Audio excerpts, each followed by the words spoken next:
क्या हुआ? ऐसे हाथ पकड़कर ऐसे खींच के क्यों ले आए? वो समझने के लिए कान्हा जिसे समझकर तुम बरसाना से जाते जाते रुक गए, वो समझने जिसे तुम प्रेम का नया और महा अध्याय बता रहे हो। मुझे बताओ ये सब हो क्या रहा है?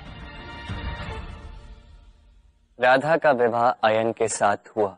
उसके पश्चात राधा ने मुझसे मिलना अस्वीकार किया क्योंकि वो अपना पत्नी धर्म निभा रही थी।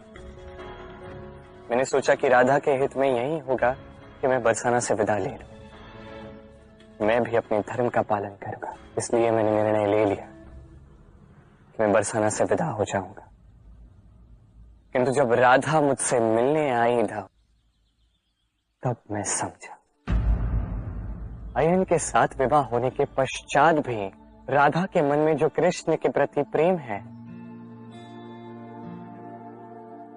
उसका अंत नहीं हुआ। राधा अब भी मुझसे उतना ही प्रेम करती है, भले ही उसका विवाह किसी और के साथ ही क्यों ना हुआ। बस ये बात राधा स्वीकार नहीं पा रही। तब मुझे अनुमान हुआ कि मैं कितनी बड़ी भूल करने जा रहा था।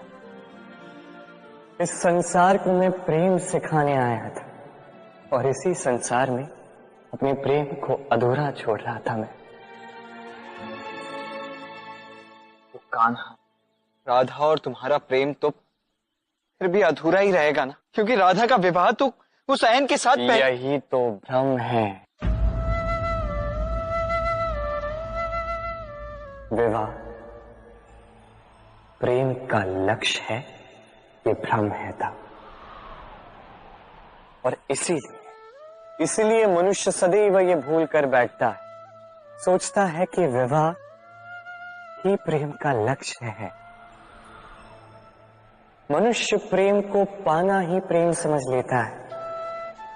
अब देखिए ना, इस संसार में कुछ ऐसे भी भाग्यशाली लोग हैं जिनका विवाह उनके प्रेम के साथ होता है। कुछ का प्रेम ऐसा भी जिन्हें विवश होकर ना चाहते हुए भी किसी और के गले में वरमाला डालनी पड़ती है। किंतु ये दोनों भूल कर बैठते हैं था। विवाह के पश्चात वो सोचते हैं कि हमें तो सब कुछ मिल गया, हमने तो प्रेम प्राप्त कर लिया, हमारा लक्ष्य पूर्ण हुआ। किंतु उसके पश्चात ये जो प्रेम है था कहीं ना कहीं खो जाता है। और जिन्हें प्रेम ना मिला वो प्रेम ना मिल पाने की पीड़ा में प्रेम ही भूल जाते हैं। कह तो तुम उचित ही रहे हो कान्हा, किंतु यदि विवाह प्रेम का गंतव्य नहीं है तो फिर क्या है?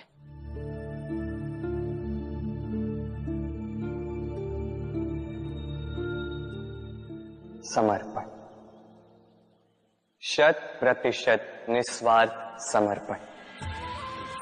वो समर्पण जो किसी मां के मन में अपनी संतान के लिए होता है। क्योंकि ये प्रेम दाऊ, ये प्रेम पाना नहीं है, ये प्रेम देना है। अपने आप को, अपने अस्तित्व को, अपनी आत्मा को समर्पित कर देना। ये प्रेम ना ही शारीरिक है ना ही भौतिक। ये प्रेम तो अपनी आत्मा का समर्पण है। ये विवाह एक संबंध अवश्य है और इसमें कुछ भी अनुचित नहीं है। ये विवाह प्रेम से प्रतिबंधित नहीं है था। ये प्रेम कहीं ऊंचा है।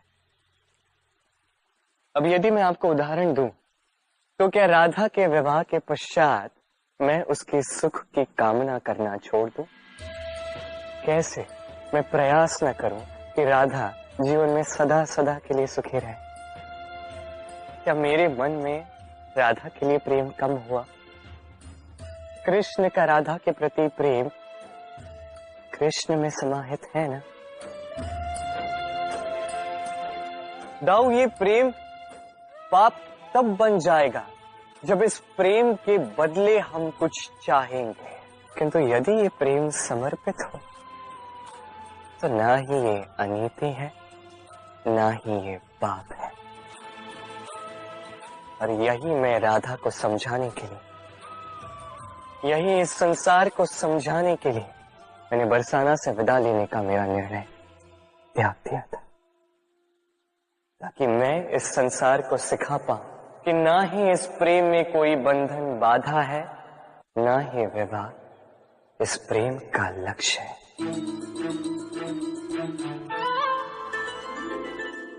पर कान्हा, क्या संसार को ये समझाना, ये सिखाना सरल होगा? जो सरल हो वो कभी प्रेम की राह हो ही नहीं सकती। यदि प्रेम इतना सरल होता तो कैसे इतना महान होता था? यदि प्रेम सरल होता तो ब्रह्मदेव मुझे और राधा को प्रेम सिखाने के लिए नहीं चलते।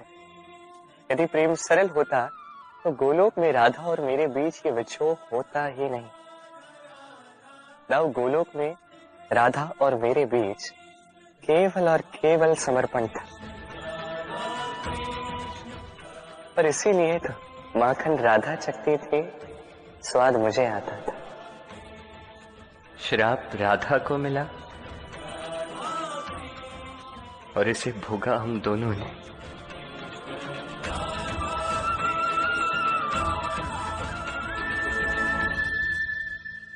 किंतु क्या राधा स्वयं ये समझ पाएगी कान्हा? वो तो स्वयं मनुष्य योनि में। मनुष्य को प्रेम सिखलाना स्वयं मनुष्य के बस में ही है धर्म। इसीलिए तो नारायण को स्वयं मनुष्य का रूप धारण करके आना पड़ा। अब राधा को समझना होगा कि ये प्रेम अद्भुत है। ये प्रेम इस संसार में किसी भी संबंध या किसी भी प्रतिबंध से कहीं अधिक ऊपर है। अब राधा को समर्पण की यात्रा पर चलना होगा, क्योंकि अब प्रेम का ऐसा अध्याय आरंभ होने वाला है जो सबसे बड़ा, सबसे दिव्य, सबसे कठिन अध्याय होने वाला है। अब ऐसा अध्याय आरंभ होने वाला है जो राधा कृष्ण की प्रेम कहानी की अद्वितीय गाथा अमर और अनंत कर देगा।